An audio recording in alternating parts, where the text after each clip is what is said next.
माननीय मधुकररावजी पिचड साहेब यांचं दुःखद निधन झालं। मार्क्सवादी कम्युनिस्ट पक्ष, अखिल भारतीय किसान सभा, अकोले तालुक्यातील तमाम जनता आणि माझ्या परिवाराच्या वतीने मी माननीय मधुकररावजी पिचड साहेब यांना अत्यंत भावपूर्ण अशा प्रकारची आदरांजली आणि श्रद्धांजली व्यक्त करतो। मधुकररावजी पिचड हे अत्यंत उत्तुंग अशा प्रकारचं नेतृत्व होतं। विशेषतः शेतकरी चळवळीच्या निमित्ताने ज्यावेळी मी महाराष्ट्रभर फिरलो त्यावेळी अत्यंत खेड्यापाड्यापर्यंत, विशेषतः आदिवासी भागापर्यंत त्यांच्या अनेक चाहत्यांचा परिचय झाला।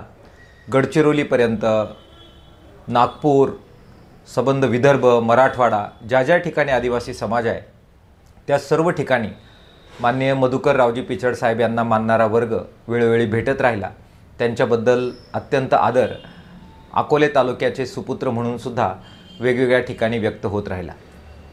आदिवासी आणि बिगर आदिवासी यांची एकजूट कायम राहील यासाठी त्यांनी नेहमीच काळजी घेतली आणि कधीही आदिवासी बिगर आदिवासी असा भेदभाव त्यांच्या संपूर्ण आयुष्यामध्ये त्यांनी कधीच केला नाही।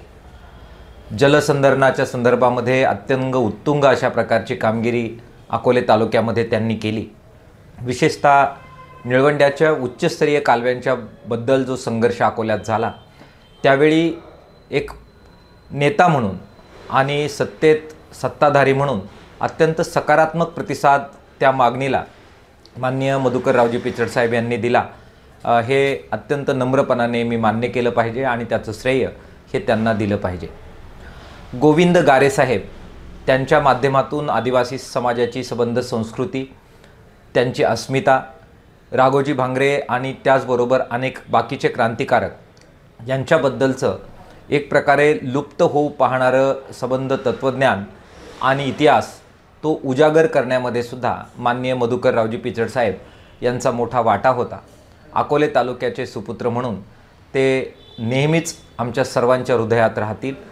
जोपर्यंत हा अकोले तालुक्याचा इतिहास राहील तोपर्यंत माननीय मधुकररावजी पिचड साहेब हे आमच्या सर्वांच्या स्मरणात राहतील।